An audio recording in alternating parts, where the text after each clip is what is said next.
রূপসী বাংলা, রূপসী বাংলা। কৃষক ভাইরা, শুরু করছি এশিয়ান টেলিভিশনের কৃষি বিষয়ক অনুষ্ঠান রূপসী বাংলা।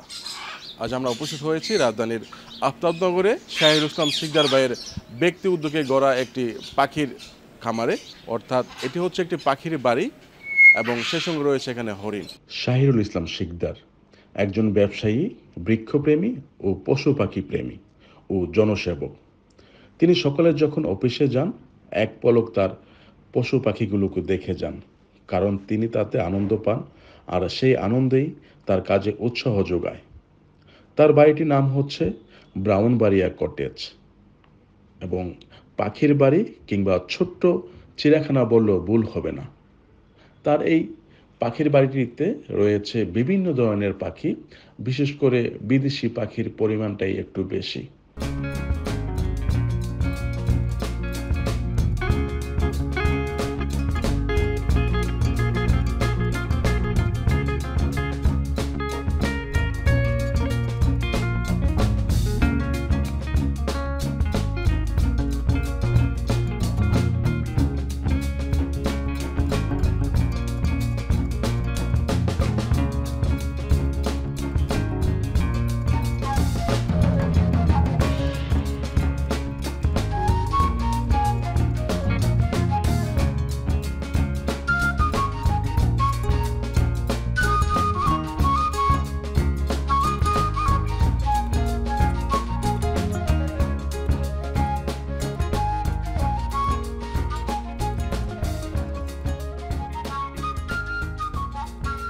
পাখির প্রতি মানুষের ভালোবাসা, এটা কাছ থেকে না দেখলে বিশ্বাস করার মতো না। আজকে আমরা যেখানে এসেছি, আমাদের শাহিরুল ইসলাম শিকদার ভাইয়ের এই ফার্মটি, আসলে বা আপনার এই ফার্মটির বয়স কতদিন? আমার এই পাখি পালনের যে বয়সটা প্রায় 3 বছর, মানে 3 বছর যাবত আমার এখানে এই যে পাখিগুলো, ম্যাক্সিমাম পাখিগুলো আছে। কিন্তু এইটার শখ এবং অনেক আগে থেকেই, প্রায় 15-20 বছর আগে থেকেই তখন আমরা লাভ বার্ড পালতাম, তারপর বাহ্যিকর, এই সমস্ত পাখিগুলো তখন ছিল। পর্যায়ক্রমে এই পাখিগুলো বাংলাদেশে এখন অনেকটাই অ্যাভেলেবেল বলা যায়। এই যে macaw, African grey, Amazon parrot আছে আমার এখানে, ইলেকট্রাস প্যারট আছে, তারপরে যে সালফার কাকাতুয়া, গ্রেটার সালফার কাকাতুয়া, আমব্রেলা কাকাতুয়া, এগুলো আসলে আমি এখানে সময় দিতে পারি না। আমি বাসায় থেকে আমি ওই যে লাইভে দেখি, এখানে ক্যামেরা লাগানো আছে সব জায়গায়। জি জি জি, প্রায় 10-12টা ক্যামেরা লাগানো আছে। প্রতিদিনই রাত 12টা-1টার সময় তারা কি করে, যখনই আমি ঘুম থেকে উঠি তখন আমি লাইভে দেখি তাদেরকে। এই হরিণরা কি করে, পাখি কি করে, এগুলো আমি দেখি। এটা আমার শখ, এর বাইরে কিছু না। এটা আমার কোনো ব্যবসায়িক প্রতিষ্ঠানও না। না, ব্যবসা হিসাব করতে গেলে তো আসলে অনেক লস। না না না, আমার তো অনেক পাখি মারা গেছে এই পর্যন্ত, প্রায় 10 থেকে 20 লক্ষ টাকার পাখি মারা গেছে আমার। একবার তো 10-20 লাখ টাকার পাখি মারা গেছে আমার এই পর্যন্ত, অনেক পাখি মারা গেছে। এই যে আমরা ম্যাকাওটা দেখতে পাচ্ছি, জি, এটার এখন বাজার মূল্য কত আছে? এটার বাজার মূল্য 2.5 থেকে 3 লক্ষ টাকা আছে। আপনি কি বাচ্চা নিয়েছিলেন নাকি ছোট নিয়েছিলেন? আমার এখানে যখন আসছিল তখন তার বয়স ছিল 1 বছর, এখন তার বয়স হচ্ছে প্রায় 3 বছর। আচ্ছা, এরা 5 বছর 6 বছর হইলে অ্যাডাল্ট হয়, তখন তারা ডিম পাওয়ার একটা বয়স হয় তার। পুরো আপনার ভক্ত? হ্যাঁ, এটার নাম হচ্ছে সিনবাদ। সিনবাদ? হ্যাঁ, সিনবাদ, সিনবাদ, সিনবাদ। এখানে সবগুলো পাখিও শাহিরুল ইসলাম শিকদারকে চেনে, কারণ তিনি ঢোকার সাথে সাথে সবগুলো পাখি কিচিরমিচির শব্দ শুরু করে। ওরা হয়তো বুঝে গিয়েছে আমাদের মালিক চলে আসছে, আমাদের জন্য কিছু নিয়ে আসছে, এবং তাতেই তার মন ভরে যায় এবং তিনিও পরম যত্নে সবগুলা পাখিকে আদর দিয়ে থাকেন। দেখুন না এই ম্যাকাও পাখিটি। আপনার এখানে কত ধরনের পাখি আছে? আমার এখানে 15 থেকে 20 প্রকারের পাখি আছে। আমার এখানে 15 থেকে 20 প্রকারের পাখি। এর মধ্যে থেকে মোটামুটি সবগুলা পাখি আকর্ষণীয় পাখি। সবগুলোই ওয়ার্ল্ডের মধ্যে সবচেয়ে দামি পাখি এগুলো। হ্যাঁ, আমরা আসলে তাই দেখতে পাচ্ছি যে লাভ বার্ড ছোটখাটো এগুলো না না, এই যারা সিদ্ধ খাচ্ছে আপনার, এই যে বুটরা, এইটা আবার তাদের খুব ফেভারিট খাবার। সিদ্ধ কাঁচাটা খেতে পারেন? কাঁচাটা খাইতে পারে না। কাঁচার মধ্যে আমরা বিভিন্ন প্রকারের দিই, বাদাম, তারপরে আপনার এই যে কি বলে যে এই সূর্যমুখীর বিচি, তারপরে আপনার যে সয়াবিনের বিচি, এইটা একটা মিক্সড পাওয়া যায়, মানে খাবার পাওয়া যায় যেগুলো বীজ অনেক প্রকার, এটা বাইরে থেকে আসে, সেগুলো আমরা দিয়ে থাকি তাদেরকে। আচ্ছা, তবে কাকাতুয়া মনে হয় পেঁপেটাও খুব পছন্দ করে। পেঁপে খায়, তারপরে আপনার আপেল খায়, বাহ, এগুলো তাদের খুব পছন্দের খাবার, পেঁপে, কলা। আচ্ছা আচ্ছা, এটা সানকুনু? জি, সানকনুর। এগুলো এটা মূলত কোন দেশের পাখি? সানকনুরগুলো এটা আপনার, এগুলো আপনার আফ্রিকা এলাকার। আফ্রিকা এলাকা। জি জি জি। আচ্ছা, এখানে মোটামুটি সবগুলো বিদেশি পাখি আপনাদের এখানে? ম্যাক্সিমামই অ্যামাজন জঙ্গলের। কিন্তু আমাদের এখানে ওদের বসবাস করতে কোনো প্রবলেম হচ্ছে? এরা আসলে মূলত জন্মই হয়েছে এই খাঁচার ভিতরে। আচ্ছা, এই খাঁচার ভিতরে বক্স দেওয়া হয়েছে এবং এরা এখানে থেকে অভ্যস্ত হয়ে গেছে। এইটাই তাদের পৃথিবী, ছোট একটা পৃথিবী। আচ্ছা, ছোট পৃথিবী। ছোট পৃথিবীটা তাদের। আচ্ছা, এরা আবার বাইরে গেলে বাঁচবে না। কেন বাঁচবে না? আমরা যেই খাবারটা দিচ্ছি এই খাবারটা তারা বাইরে কখনোই পাবে না, কোথাও পাবে না। না।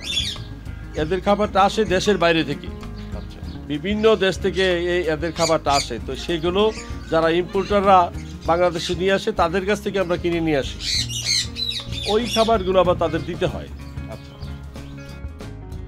ঢাকা শহরের মধ্যে রাজধানীর আফতাবনগর অত্যন্ত ব্যস্ততম একটি শহরে পরিণত হচ্ছে। এখানে দিন দিন অনেক বড় বড় অট্টালিকা গড়ে উঠছে। শাহিরুল ইসলাম শিকদার জানান, তিনি এখান থেকে সোসাইটি নির্বাচন করছেন। তার নির্বাচন করার উদ্দেশ্য হচ্ছে তিনি এই পুরো আফতাবনগরকে সবুজে ভরে দিতে চান। আমরা একটি গ্রিন সিটি, গ্রিন সোসাইটি আমরা চেষ্টা করব এই এলাকাবাসীকে উপহার দেওয়ার জন্য। প্রত্যেক বাসায় ছাদে থাকবে গাছ, বারান্দায় থাকবে গাছ, সবুজে সবুজে ভরে যাবে। সেই সঙ্গে পশু পাখির অভয়ারণ্য সৃষ্টি হবে। নাম হচ্ছে সালফার সালফার কাকাতুয়া। বয়স হয়ে গেছে, এখন কিছু পাখা পড়ে গেছে, আবার উঠবে নতুন করে। এটার এরা বয়স কত এরা বললেন? এরা 60 বছর 70 বছর পর্যন্ত বাঁচে তারা। 60 থেকে 70 70 বছর পর্যন্ত তারা আপনার পায়। সালফার কাকাতুয়া। জি। দর্শক, আজকে আমরা অনেক পাখি নিয়ে কাজ করেছি, কিন্তু আজকে এই শাহিরুল ইসলাম শিকদার ভাইয়ের কাছ থেকে একটি তথ্য পেলাম যে এই সালফার কাকাতুয়া 60 থেকে 70 বছর পর্যন্ত বেঁচে থাকে, প্রায় মানে মানুষের সমান। হ্যাঁ, তারপরে উপরে দেখবেন এই আফ্রিকান গ্রে প্যারট। এটা আফ্রিকান গ্রে জি, প্যারট। এটা হচ্ছে ফিমেল, এটা অ্যাডাল্ট। এটার বয়স হচ্ছে 6 থেকে 7 বছর। এটা 6 থেকে 7 বছর এটা বয়স। এরাও আপনার এই 70-80 বছর পর্যন্ত তারা বেঁচে থাকে। বাহ, এটা তো ডান্সিং। হ্যাঁ, এটা একটু ব্যতিক্রম। তারপরে যে আমার এখানে আরো আছে যেটা নাকি হিন্দি কথা বলে, বাংলা কথা বলে, ইংরেজি কথা বলে, অনেক কথা বলতে পারে, কিন্তু সব সময় না, নিজে নিজে। আপনি আমার সামনে তখন বলবে না, আবার বলেও মাঝে মাঝে বলে ফেলে, মনে হচ্ছে যেমন একটা মহিলা দ্বারাই কথা বলতে সেখানে। তাই? জি, এত শুদ্ধভাবে সে কথা বলতে পারে। মানে এবং আপনার বাংলা হিন্দি তার অনেক প্রকারের কথা সে জানে। এটা কি করে শেখা? এটা আসলে আমার মনে হয়, আমি তো এই যার কাছ থেকে আনছিলাম ওইখানে সম্ভবত এটা কোনো ভদ্র মহিলা তারে পালতো। আচ্ছা, সেই কারণে এটার বয়সও প্রায় 8 থেকে 9 বছর বয়স। আচ্ছা আচ্ছা। এইটার ভাষাগুলো সেখান থেকেই সে ইয়ে করছে। দর্শক, আমরা শাহিরুল ইসলাম শিকদার ভাইয়ের যেই বাড়িতে এসেছিলাম, এখানে আসলে পাখির কলকাকলিতে আমাদের মন ভরে গিয়েছে এবং আপনারা শুনতে পাচ্ছেন যে পাখির বিভিন্ন ধরনের ডাক। তারই মধ্যে শাহিরুল ইসলাম ভাইয়ের এখানে আরও রয়েছে হরিণ। এখানে প্রায় 4টি বড় হরিণ এবং খুব সদ্য ভূমিষ্ঠ একটা ছোট হরিণের বাচ্চাও আছে। আমরা এই নিয়ে ভাইয়ের সঙ্গে কথা বলছি। আপনার এই হরিণ যে আপনি লালন পালন করছেন, এটা কতদিন যাবত? 1 বছরের একটু বেশি হবে, 1 বছর বেশি হবে। এর মধ্যে আমি প্রথম 3টা হরিণ ছিল আমার এখানে। আচ্ছা, 3টা হরিণের মধ্যে এখন আপনার আমার এখানে আসার পরে 2টা হরিণ 2টা বাচ্চা দিয়েছে এখানে। এখন 5টা আছে আমার এখানে। আচ্ছা আচ্ছা। অনেকেই আসলে হরিণটা আসলে সবাই পছন্দ করে, ছোট বড় সবাই হরিণ পছন্দ করে এবং অনেকেই হরিণ লালন পালন করতে চায়। এটা যদি একটু প্রসেসটা কিভাবে করতে হয় যদি একটু বলতেন। আসলে সব কিছুই সহজ, আবার সব কিছুই কঠিন। এই কারণে যে হরিণ লালন পালনের জন্য সরকারিভাবে কিছু বিধিমালা তৈরি করা আছে। তার মধ্যে একটা হরিণের জন্য আপনার 700 থেকে 800 স্কোয়ার ফিট জায়গার দরকার হবে। ঠিক সেই পরিমাণে সেখানে পর্যাপ্ত নিরাপত্তার ব্যবস্থা থাকতে হবে এবং হরিণ যেন লাফ দিয়ে বা দৌড়াইয়া সেখান থেকে পালায় না যেতে পারে সেরকমভাবে আপনার ব্যবস্থা থাকতে হবে। ভালো খাবার দাবার, সুন্দর একটা পরিবেশ থাকতে হবে। মানুষের আশেপাশে সাউন্ড ডিস্টার্বনেস এগুলো হরিণের জন্য কখনোই ভালো না। আচ্ছা, ঠিক ওই রকম থাকতে হবে। যেমন আমার এখানে অনেক প্রকার পাখি আছে, এই পাখিগুলোর যেই ডাকগুলো এটা হরিণের জন্য সহায়ক, কারণ এরা বনে জঙ্গলে পাখির ডাক শুনেই এরা অভ্যস্ত। আচ্ছা, রাইট। তো আমার এখানে ওইরকম ভালো পরিবেশ, এখানে আশেপাশে কোনো তেমন একটা বাড়িঘর হয়নি এখনও। এটা আফতাবনগর সোসাইটি, এখনও অনেক বিল্ডিং হচ্ছে, অনেক খালি প্লট রয়ে গেছে। তো সেই হিসাবে আমার এখানে দেখবেন যে কত সুন্দর গাছ, যেই গাছগুলো অন্য কোনো বাড়িতে এখনও হয়নি। হ্যাঁ, এই গাছের ঠান্ডা পরিবেশ, পাশাপাশি এখানে বিভিন্ন প্রজাতির পাখির ডাক, এগুলো হরিণরা পছন্দ করে আচ্ছা, এবং খুব ভালো আছে আমার হরিণগুলো। দেখবেন স্বাস্থ্য ভালো, হ্যাঁ। অনেক সুস্থ আছে। এই যে আমরা দেখতে পাচ্ছি সবাই খুব সুন্দর তাকিয়ে আছে। জি, জি, বাচ্চাটা আসলে বাচ্চাটা এই খুবই বাচ্চাটার বয়স বেশি দিন না, বাচ্চাটা 5-6 দিন হয়। 6 দিন আগে বাচ্চাটা জন্ম হয়েছে। 6 দিন মাত্র। জি, একটা হরিণ আপনার যে কখন প্রেগনেন্ট হইল, কখন তার পেটে বাচ্চা আপনার এই যে সে প্রসব করবে, সেই মুহূর্তটা দেখে বোঝার কোনো সুযোগ নাই। তাই? জি, অন্যান্য প্রাণীর মতো এটা দেখার কোনো সুযোগ নাই। আর এদের রোগ শোক বলতে নাই, যদি রোগ শোক কিছু হয়ও সেগুলো নিজে নিজেই কেমনে ভালো হয়ে যায়, কোনো মেডিসিনের প্রয়োজন হয় না। মানে গরু ছাগলের যেরকম বিভিন্ন ধরনের না, কোনো রোগ শোক নাই তাদের। এটা হচ্ছে সবচেয়ে বড় একটা বিষয়।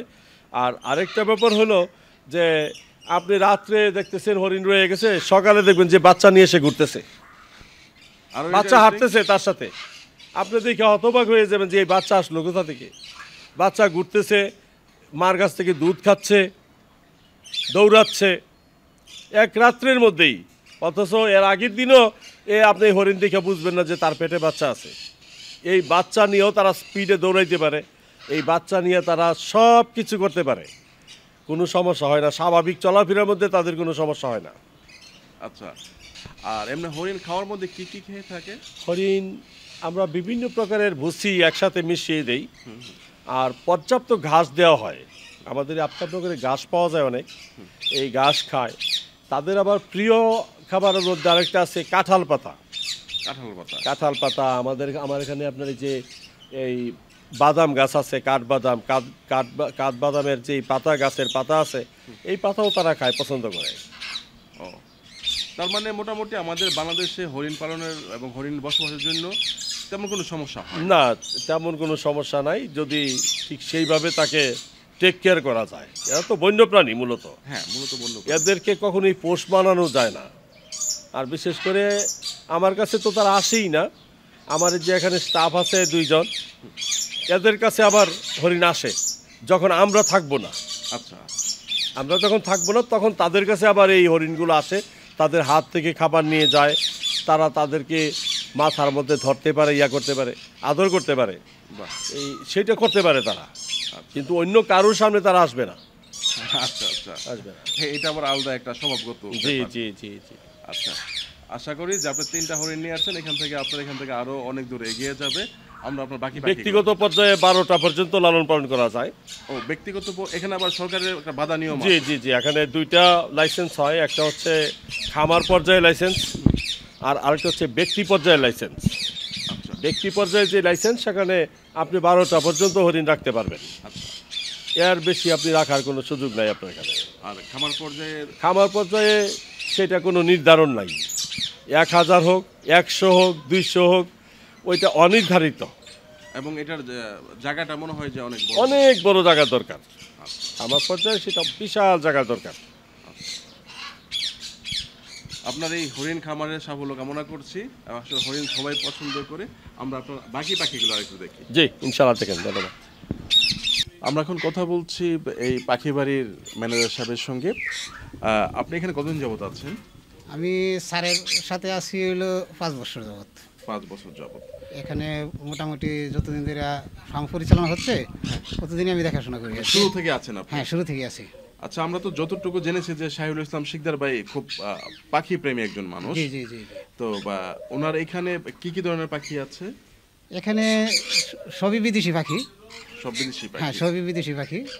এবং যতটুকু দেখলাম যে বেশিরভাগ পাখি মানে সবগুলা পাখি খুব দামি পাখি। হ্যাঁ, দামি পাখি, দামি পাখি, সবই আচ্ছা। দামি পাখি। তো খাবার দাবার ব্যাপারটা আপনি দেখে থাকেন? হ্যাঁ, খাবার দাবার আরেকটা ছেলে আছে, উনি ইয়ে করে, আমি আইসা এটা দেখি যে ঠিক আছে কিনা, মানটান ঠিক আছে কিনা, বা খাবারটা ঠিক মতো দিচ্ছে কিনা, এইগুলি আর কি দেখি। আচ্ছা, তো দেখতে পাচ্ছি যে আপনার হাতে ভুট্টা। হ্যাঁ, এই ভুট্টাটা ওনাদের প্রিয়, সিদ্ধ করে ভুট্টাটা দিলে। এটা কি সিদ্ধ ভুট্টা? হ্যাঁ হ্যাঁ, সিদ্ধ ভুট্টা, এটা ভুট্টাটা সিদ্ধ। মানে ওরা সিদ্ধ ভুট্টাটা পছন্দ হ্যাঁ, করে? পছন্দ করে। কাঁচাটা ওই খায় না? কাঁচাটা খায় না। আচ্ছা, শুধু ভুট্টাই খাও না অন্য না খাবার? না, অন্য অন্য খাবার খাওয়াই। এখন এই মাত্র ভুট্টাটা দিব, পরে বিকালে আবার অন্য খাবার দিব আর কি। বিকেলে কি দেবে? বিকালে আছে ওই সানফ্লাওয়ারের সিড, হ্যাঁ, সূর্যমুখী। সূর্যমুখী বিচি আছে, সাথে বাদাম থাকে। বাদামটা? হ্যাঁ, বাদাম থাকে, আবার ভুট্টা বাদামটা ভাঙা কি আমাদের দেশে দেশে, হ্যাঁ, চীনা বাদাম, বাদামটা থাকে। বাদামটাকে একবারে ছিলা দেন না নাকি? না, এমনি আস্ত দেন? আস্ত বাদাম, ওইটাকে টুকরো টুকরো ঠুকরা টুকরা খায় ওরা। আচ্ছা, আর আপনি যেহেতু এটা পুরোপুরি দেখাশোনা করেন, এমনি পাখির কোনো রোগ টোগ হয়? পাখির একটু স্বাভাবিক ঠান্ডা লাগে। হ্যাঁ, ঠান্ডা লাগে, তারপরে ওই পাতলা পায়খানাটা হয়। সবুজ পায়খানা করলে বুঝি আমরা যে পাতলা পায়খানা হয়েছে। তারপর? তখন একটা স্বাভাবিক ওই ওষুধ আছে, ওই ওষুধটা দিলেই ওরা সেরে যায় আর কি। আচ্ছা, আর হরিণগুলো তো আপনি দেখাশোনা হ্যাঁ, করেন? হরিণও দেখাশোনা করি। হরিণগুলি তো মোটামুটি রোগবালাই কম, ওদের রোগবালাই নাই বললেই চলে আর কি। হরিণে কোনো রোগ বালাই নাই? না, নাই বললেই চলে, ওদের চিকিৎসাটাও তো করা যায় না। হয়তো কোনো যদি ঠান্ডা ঠান্ডা লাগে, তাহলে আমরা ওই কলার সাথে দেখা গেলে একটু নাফা মিক্স করে দিয়ে দিলে কলার সাথে খায় আর কি। আচ্ছা, আর হরিণ তো আপনার কাছে আসে? হ্যাঁ, একবার হাতে আসে, আমার মুখ থেকেও কলা খায়, ওরকম ভিডিও আছে আমার কাছে। কিন্তু এখন তো আপনার আসছেন বিদায় আর কি। মানে হরিণ হচ্ছে দূরের মানুষ দেখলে খুব ভয় হ্যাঁ, পায়। ভয় পায়। এইগুলি আবার হয়ে গেছে, মানে আমাদের হাতে আসার মতো হয়েছে আর কি। আচ্ছা, বাচ্চাও দেখলাম একটা? হ্যাঁ, বাচ্চা হয়েছে একটা। আচ্ছা, তার মানে আপনার এই হরিণ, এই পশু পাখি লালন পালন করে আপনার ভালো লাগে? হ্যাঁ, ভালো লাগে। ভালো না লাগলে তো এগুলি অনেক আবার দেখলাম কুকুরকেও আপনি খুব বেশ আদর যত্ন করছেন। এটা কি জাতের কুকুর? এটা হইলো আমেরিকান বক্সার। American boxer. এটা তো খুব হিংস্র টাইপের। হ্যাঁ, হিংস্র টাইপের, কিন্তু আমাদের দেখলে আমাদের সাথে এমন একটা সখ্যতা হয়ে গেছে, মানে বন্ধুত্ব হয়ে গেছে। বন্ধু হয়ে গেছে। তো সব মিলে আপনার সময় ভালো কাটে? হ্যাঁ, ভালো কাটে। যাক, আপনার সময় ভালো কাটুক এবং আপনার এখানে সবগুলো পশু পাখি ভালো থাকুক, জি জি জি। এই দোয়া রইল। ভালো থাকবেন। কৃষক ভাইরা, শেষ করছি আজকে শাহিউল ইসলাম শিকদার ভাইয়ের পাখির খামার থেকে অনুষ্ঠান। আগামী পর্ব দেখার আমন্ত্রণ রইল। সেই পর্যন্ত সবাই ভালো থাকবেন, সুস্থ থাকবেন। আল্লাহ হাফিজ।